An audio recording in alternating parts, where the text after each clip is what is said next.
Hi there, we've finally come out of October and it's been a brutal month, really horrible month, and it's hard to be an investor of late. And it's, one of the worst Octobers we've seen in years. I've been looking at my portfolio, it's been down 25%, almost a quarter of its value is lost. It's paper money, of course. You don't lose money until you sell. It's a cliche, but it's true. But it's nevertheless, it's very hard to watch. A lot of people are feeling a lot of pain. So that's why we're coming into November now. It's feeling a lot better already. I've seen people on Twitter last couple of days, start of the week, saying they're going to give up. And I know exactly what you mean. But I have been here before, And when you are, at the darkest hour, you can't take even, I've been there, opening up your portfolio to see what it's worth again, because it's all in red and it's going down. You're losing value every day and you can't take it anymore. I know what it's like, when you're like that, when you feel, at your wit's end, you have two options. Give up or learn from it. That's all you can do. And the people that choose to learn get better. Investing in small cap stocks is hard, It's a skill, it's a trade you learn over years. But once you pick up that skill and trade, it's with you forever. It's never going to be easy. If it was, everyone would do it full time. It's not easy. Most people are driving to work to jobs they don't enjoy. But you know what? If you put in the hard yards and the hours, you can learn to be an excellent, successful trader and earn good money. And I've been through loads of these sell-offs. I've been through a couple of recessions, quite a few sell-offs. And every time I think, this time it's not going to recover. And it feels like that. It feels, and I don't want to see my portfolio grinding down lower every day. It's a death by 1,000 cuts, But I often say to my son, and it's a cliche I know, but it rings true. Cliches, sort of exist and and stay around because they have a ring of truth to them. I often say, quitters don't win, and winners don't quit. You've got to learn from it, and you'll get better. And do you know what? And some of the biggest lessons you'll learn are in downturns. That's when you really look at what you're doing. It's not when your stocks are sailing up. You get better in the downturns, not the upturns, And it's funny, because I said to someone on Twitter about to give up, and I said, don't give up yet. Wait till the end of the year. I think we're in for a cracking end of year rally. And you want to see things sometimes the markets can't turn around. You think there's so much doom and gloom out there, so much fear in there, that it's never going to turn around. Even when you try a bit of a rally, people start selling into it just to get out of the stocks, But that fear that exists, that extreme fear that exists, you'd be amazed how fast that fear can turn to greed. Because that fear of losing still exists, but it becomes the fear of missing out. And that's what the stock market's about, fear and greed. It goes from fear of losing, from fear of missing out. And you can whipsaw some of the best. I was reading an article today, I think it was Money Week or something, but some of the best gains are made of some of the biggest sell-offs. Just whipsaws back because everyone's outsold and then the big money comes in. And the fear of missing out is massively powerful. So anyway, looking at some stocks, do you know what I was criticised during the week when everyone was losing money and people were selling off. I was criticised for selling a stock. It was Horizonte Minerals. I sold Horizonte about a month and a half back, I think. And someone said, you should tell people when you sell stocks. The reason why people did have a go at me, because they published their feasibility study. It's obviously a big thing for them. It shows the economics of their project, and it took a massive hit. And you got a big seller in the background as well. Lombard Odier is selling as well. So this came out, and I asked around why the big seller. I didn't know that sell-off was going to happen, and of course I didn't. I had no idea. I thought the feasibility study was good. Now the reason why I don't say, I'm never going to say when I sell a stock. I'm never going to say that because largely it's opinion and it fits my strategy, a strategy that I believe in. So I don't like stocks above a certain valuation because they get slower and slower. And I've had Horizonte since about 2 pence, I think, or I've had it about a year and a half, maybe 2 years probably. And I did some trimming like a month and a half back, and I said I was up to 40-50% in cash. That was one of the stocks I trimmed, and I did say on Twitter, I've sold some private investor favourites. I didn't say who they were because I get it in the neck. Last time I said I sold Harvest Minerals, I got it in the neck from the PR, from the management, from private investors, because I think it's largely opinion. I didn't see anything fundamentally wrong with Harvest or Horizonte. And I think they still, earn more money. But as stocks get bigger, they travel slower. And so I like to keep in a small cap space or a micro cap space, and that's why I sold. But I did have John Mayer, mining analyst, on a podcast, and asked him what the deal was with that. And he thinks the reason why it sold off was the feasibility study wasn't very conservative.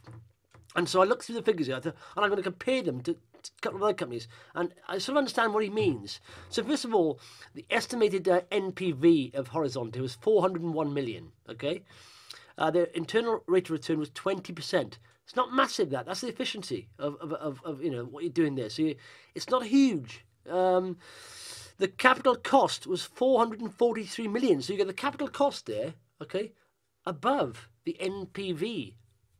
So, I mean, they can. John did say they could probably optimise that. And also what he thinks people didn't like was the nickel price the feasibility study was based on was at about $14,000, flat rate all the way through, $14,000 per tonne.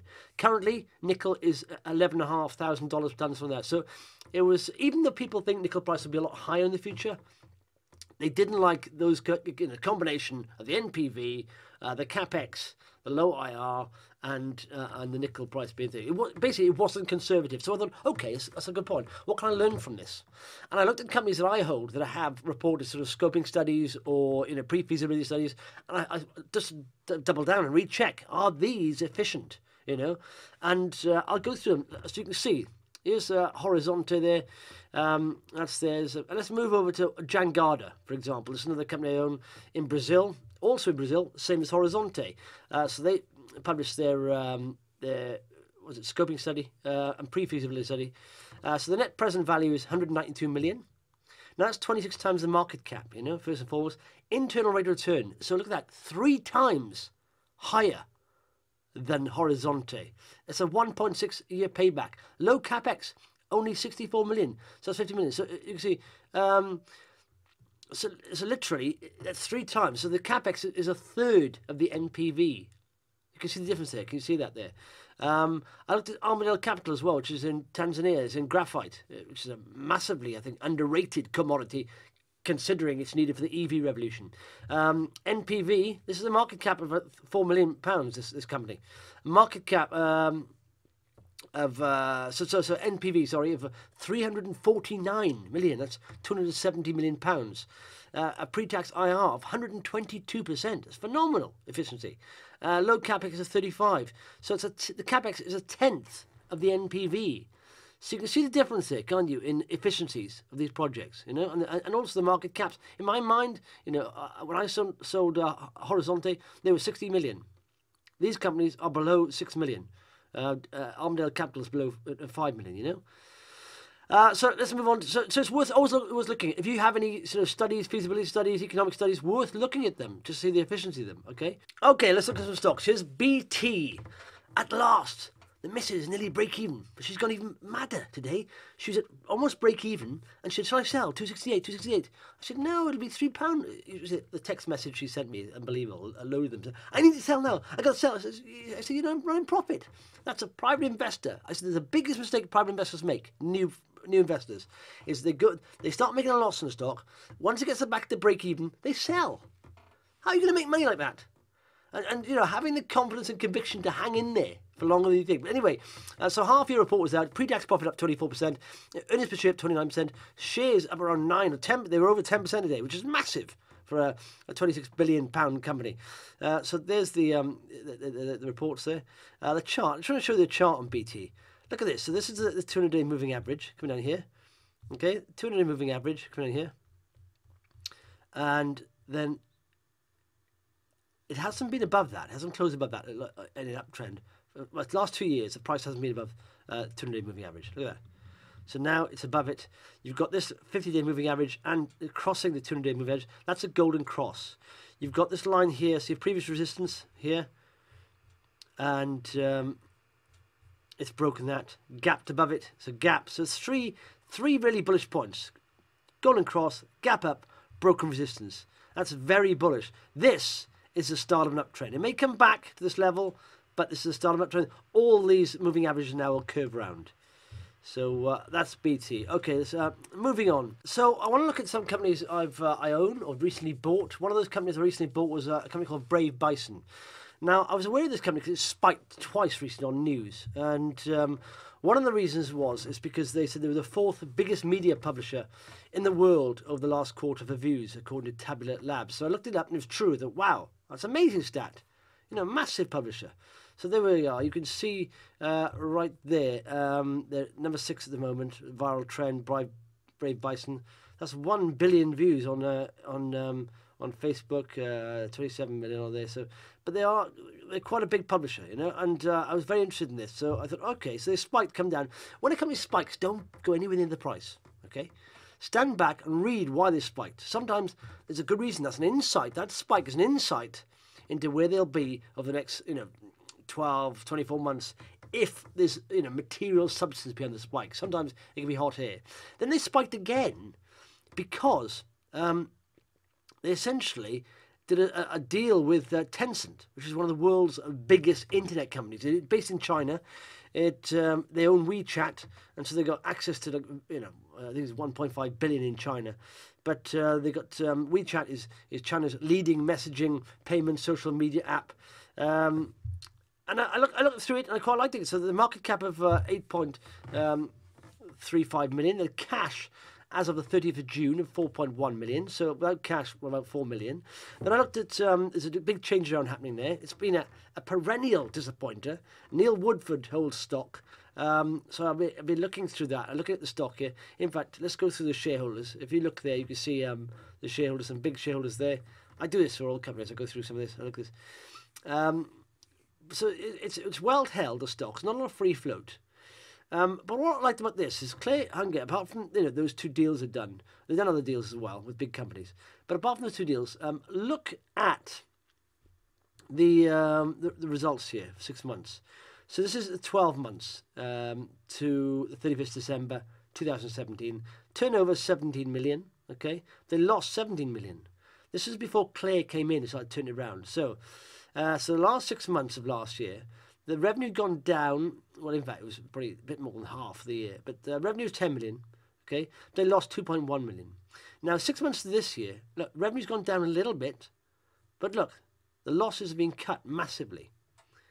And this is down to Clay cutting low margin business, looking at profitable companies, profitable deals, and cutting the rest. It's also cut costs. A lot of times it's cut costs. So administrative expenses have gone down. So I quite like this, and they do believe they're heading towards profitability, which I quite like. And I just think with that kind of loss, they're not going to be burning through that much cash that fast, and hopefully they're heading toward profitability. And the fact that they've done this deal with Tencent, this is after their results. Bodes well. Now, they do have a potential seller in there. So Invesco hold around 14%. They did sell down from 17%. I'm not sure if they'll sell that any further, but that's one worth looking at because they could come under a lot of pressure. I've noticed a little bit of selling going on. Okay, let's move on to Tootle, TLY. Not a bad trade on Thursday there. Market cap, as you see there, 10.5 million. Cash, 9 million. Now, they have their interim results out on Monday. And there's some sellers in it that's knocked this stock silly. But they did an excellent trading update recently. Like I said here, just a couple of paragraphs. In every paragraph, pretty much, there was, something positive to say. Cash generation, strong. 9 million of cash in the bank. They've announced in excess of 10 million of current value and new and secured contracts. Significant changes have been made internally to process the procedures. The successes have been demonstrated by the continued improvement in ratings following care commission quality. Extensive changes have been continued to make the delivery of back office functions across all subsidiaries. So these have not only improved quality but also reduced costs. Whilst there's more work to be done, they said directors believe Tootle remains well placed to take significant market share of the outsourced integrated urgent care market. And at the end there, they did say that, listen, let me just go to the share price here. These sellers have completely plagued this stock. Look at this. It gets smaller. Get my little head smaller. Bye. There's the chart there. And look at this. Look at this. It's come down from, where are we? 80 pence has come down to pretty much 17 pence. And this is because essentially they have, and they haven't performed, but also they've had massive sellers in there. They've had so many institutional investors selling, unbelievable. And you can see this by the red is improving here. It's increasing. I mean, the red stocks being sold down all the way through, and it's picked up of late. It's even broken support range in the recent sell-off, bounced back here a bit, which is quite nice. Big sells here, and I'll show you what I do with stocks. So I always create those spreadsheets on companies. This is what, look at this. This is the contracts they've delivered. These are all the sellers in there, people I've been going through, but directors' holdings. These are totally shares traded. Since they mentioned that statement, I've been going through all sells, buys, and unknowns. And so I've looked at Lombard, ODM, Miton, all the holding positions of these companies, what they had, pretty much 3% on that thing. I think Lincoln General had, I think, close to 5%, I think.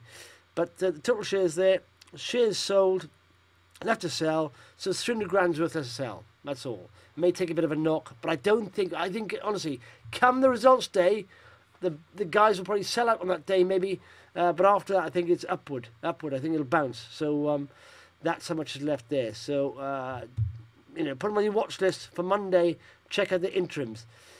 Next company I want to look into is Ore. I was told about this several times. I did a lot of research on it, but at the moment, their market cap of 2.6 million. In fact, they rose today, but 2.6 million, cash around 2 million. So their projects, they've got several projects, lots of them. Their main project at the moment is in Senegal. It's called Delafin. They own 85% of it. But IAM Gold, which is a $2 billion Canadian listed company, are doing the work.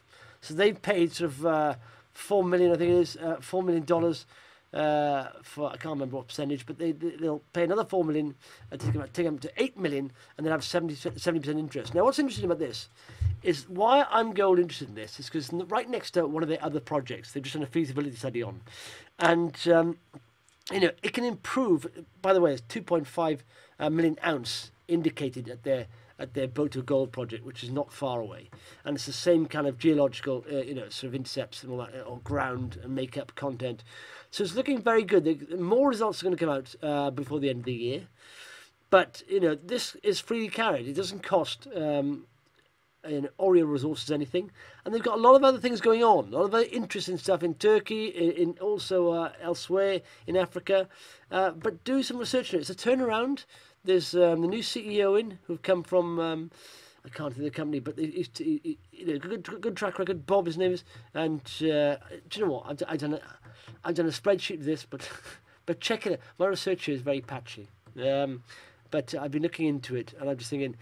The amount of stuff they have going on compared to their cash and what it's valued, they are hardly valued. They're hardly valued at all, and so that's why I quite like it. And all you need is one of these projects to come good, and they could re-rate. So it's very little valued.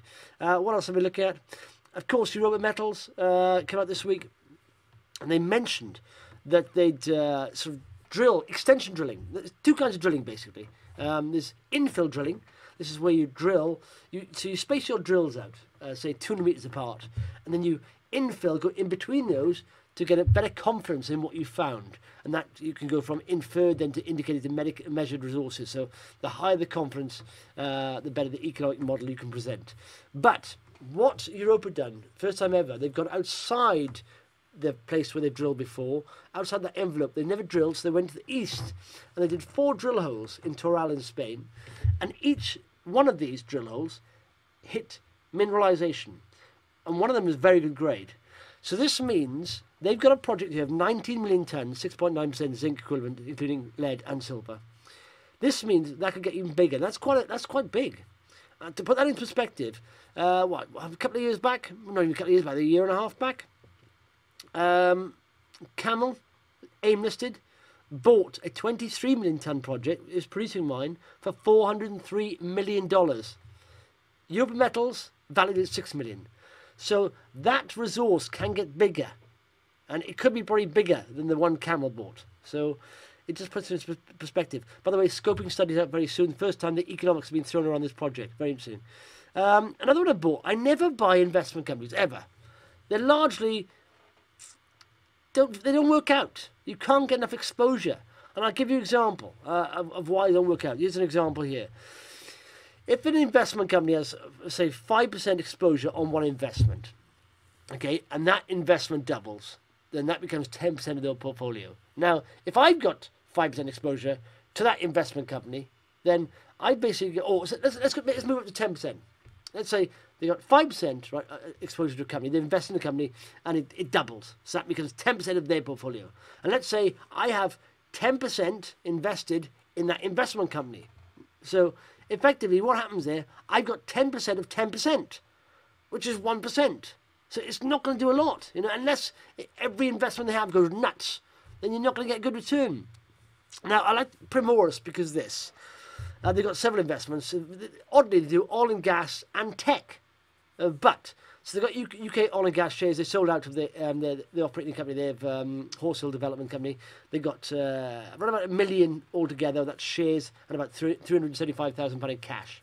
They're only a 3.6 million market cap company. What I like is this company they're involved in. They're involved in a company called Engage Technology. It's basically a platform that helps everything from recruitment to payrolls, everything. It's cloud-based. And it's going gangbusters. It's going absolutely... I think this will be a FTSE 100 company. I'll tell you how good it gets, right? So, first of all, Primorus have invested about 1.4 million there. And Howard Hughes is the boss of Engage Technologies. And I've got to say, lots of companies... They're going to be IPOing next year. And even the broker who's helping them with the IPO is now using their product. Not only that, every other... They're saying, like, they walk out their offices now and they look on the high street. And it's almost like every other business on the high street is using their software. Right? Even a well-known burger chain, Ron, is using their software. And this is Howard Hughes, that's the CEO of this company. He said they've done a 2 million fundraiser and 5.5 million fundraiser. So they've already got 30 million valuation. Now, Primorus are in there early, but he adds that we want to get to 100 million market, in a million sort of by the end of the year. He says, sounds super aggressive, but the sales are going well. He said, everyone we've showed it to wants to use it, and it's just gone berserk. Before it was 1 deal every 2 months, and now it's 6 deals every 2 days. I honestly think it's going to be a FTSE 100 company. It's phenomenal, this bit of software. Or they'll be taken out by a big boy. And the only way to gain exposure to Engage Technology is via Primorus. Prim, P-R-I-M. I think they almost hold about 5-6%, 3-4% of it, I think. But and what I like about Primorus as well, Adam Clayton came on the podcast. I like him a lot. He's a very sharp guy, but he holds 3% of the stock himself. It's Primorus stock, so he has skin in the game. Anything else? Oh, Toople. Do you know what? This took a massive knock. It's down today, and literally, I think it went down to about 2.4 million. They raised 2.2 million in September. This is the latest trading update for the 30th of December, right? So, Toople ended the financial year trading for over 600 small businesses concluding contracts, right? Listen to this. The company's continued momentum in October with a record 115 businesses signing up with Toople in the first week of October. This is not valued, this company, beyond its cash, pretty much. Now, they did do a massive fundraise. They were hated. I say, buy hated stocks if the fundamentals are changing, because they soon turn around. It's fear and greed. It's that kind of thing. But this is what I like there. They believe this fundraise will take them through to cash flow positive. So hopefully they never have to go back to the market again. And I think they're doing very well. I watched one of their presentations. Have a look at Toople. Have a look, T-O-O-P, tiny market cap, it's got 2 million in cash probably, and yet the new contracts every day like crazy. 115 businesses sign up with them in the first week of October. Toople, have a look at it. And finally, I just want to mention Ananda Developments. They're on next. Hard to get exposure. Cannabis now is hot. The hot stock is hotter than crypto. Cannabis is massive, absolutely massive. And Ananda is a 1.4 million market cap company, and they've got 2 investments so far. But I think they're very under. Every other sort of medical cannabis company has flown. It's gone crazy, off the radar. Apart from Ananda, it will catch up sooner or later. I like Melissa Sturgis, CEO, who's been on there a lot of time. At the moment, I got a tiny little bit of money in there, but I wish I could get more exposure. But it's on the next. That's the trouble. And we've heard today now. Apparently, in the UK, doctors can prescribe cannabis to patients if they think, specialist doctors, if they think it'll be a solution to their problems. So it's a massive amount of regulatory sort of approval here around the world, and Ananda is hardly valued at all. Worth checking out. I hope that's good for you. I hope it helps in some way. It's just my opinion. All these stocks are my opinion, like I said, But like I said with HZM, it's opinion. What I sold was opinion. What I bought, pretty much, I think was more fact-based. I thought, look at this company, massive asset, and it was at the time. I think it was around about sub 10 million market cap when I bought HZM first. So anyway, if you like that, please subscribe below. And I'll get some more videos. I'll try and do one video a week if I can, like this. It'll get better. I sort of know what kind of format I want to do now, but it'll get better, and I'll do this. And by all means, subscribe there, share, like, any comments at all. Let me know, okay? And I'll get involved. But please do share, please subscribe. The more people subscribe, the better I'll make these videos. Thanks very much.